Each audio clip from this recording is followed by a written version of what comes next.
നമ്മുടെ കർത്താവായ യേശുക്രിസ്തു നമ്മെ സൂക്ഷിക്കുന്നത് പ്രാർത്ഥനയിലാണ്.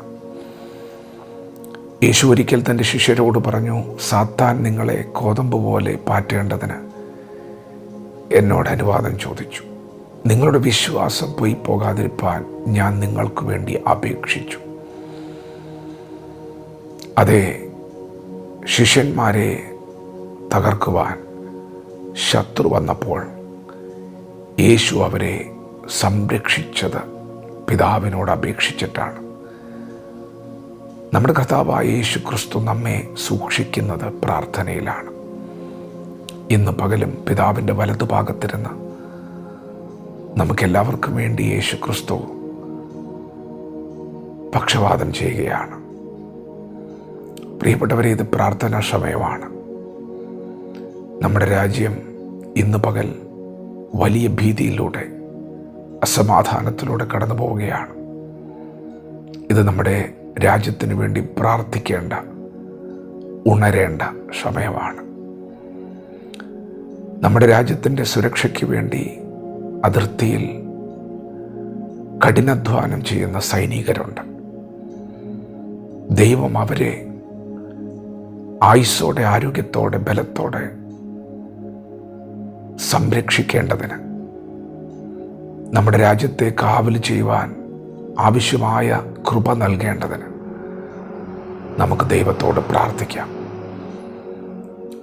അയൽ രാജ്യങ്ങളിൽ ദൈവത്തിൻ്റെ ഇടപെടലുകൾ ഉണ്ടാകുവാൻ, ദൈവിക സമാധാനം ഇരു രാജ്യങ്ങളിലും വെളിപ്പെടുവാൻ ദൈവത്തോട് പ്രാർത്ഥിക്കാം. അതെ, നമ്മുടെ ദൈവം പ്രാർത്ഥന കേൾക്കുന്ന ദൈവമാണ്. യേശു പറഞ്ഞു, എൻ്റെ സമാധാനം ഞാൻ നിങ്ങൾക്ക് തരുന്നു. അതെ, നമ്മുടെ ദൈവം നമുക്ക് സമാധാനം നൽകി തരുന്ന ദൈവമാണ്. ഇസ്രായേൽ മക്കൾ മിസ്രൈമിൽ നിന്ന് പുറപ്പെട്ട് കനാനിലേക്ക് യാത്ര ചെയ്യുമ്പോൾ ഒരു യാത്ര മധ്യേ അവരെ ആക്രമിച്ച അമാലേക്യരിൽ നിന്ന് ദൈവം അവരെ വിടുവിച്ചു. താഴ്വാരത്ത് യുദ്ധം നടക്കുകയാണ്. യുദ്ധമുഖത്ത് മുൻനിരയിൽ നിന്ന് യുദ്ധം ചെയ്യുന്നത് യോശുവയാണ്. അപ്പോൾ തന്നെ കുന്നിൻ മുകളിൽ മോശെ കരങ്ങൾ ഉയർത്തി നിൽക്കുകയാണ്.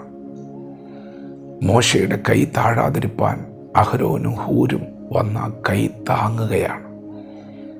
പ്രിയപ്പെട്ടവരെ, മോശയുടെ കൈ ഉയർന്നിരിക്കുമ്പോൾ ഇസ്രായേൽ ജയിക്കും. മോശയുടെ കൈ താഴ്ന്നിരിക്കുമ്പോൾ ഇസ്രായേൽ തോൽക്കും. പ്രിയപ്പെട്ടവരെ, അതിർത്തിയിൽ നമ്മുടെ സഹോദരങ്ങൾ നമ്മുടെ രാജ്യത്തിൻ്റെ സമാധാനത്തിനു വേണ്ടി, നമുക്ക് വേണ്ടി പോരാടുമ്പോൾ ഇന്നു പകൽ മോശയുടെ കൈ കുന്നിൻ മുകളിൽ ഉയർന്നിരുന്നത് പോലെ നമ്മുടെ സഹോദരങ്ങൾക്ക് വേണ്ടി, ഇരു രാജ്യങ്ങളുടെയും സമാധാനത്തിനു വേണ്ടി നമുക്ക് ദൈവസന്നിധിയിൽ പ്രാർത്ഥിക്കാം. അതെ, പ്രാർത്ഥിക്കുന്നവർ പരാജയപ്പെടുകയില്ല. പ്രാർത്ഥനയിലാണ് ദൈവം നമ്മെ സൂക്ഷിക്കുന്നത്. അങ്ങനെ മോശെ കൈ ഉയർത്തിയിരുന്നപ്പോൾ ഇസ്രായേൽ ജയിച്ചു. മോശെ ആ സ്ഥലത്തിന് യഹോവ നിസി എന്ന് പേരിട്ടു. യഹോവ എൻ്റെ ജയത്തിൻ്റെ കൊടിയാണ്. അതെ, വിശ്വാസത്തോടെ പ്രാർത്ഥിക്കുക, ആത്മാവിൽ പ്രാർത്ഥിക്കുക, അതിശ്രദ്ധയോടെ പ്രാർത്ഥിക്കുക. പ്രാർത്ഥിക്കുന്നവർക്ക് വേണ്ടി ഇന്ന് പകൽ ദൈവം പ്രവർത്തിക്കാൻ പോവുകയാണ്. വചനത്തോട് പ്രതികരിക്കാം.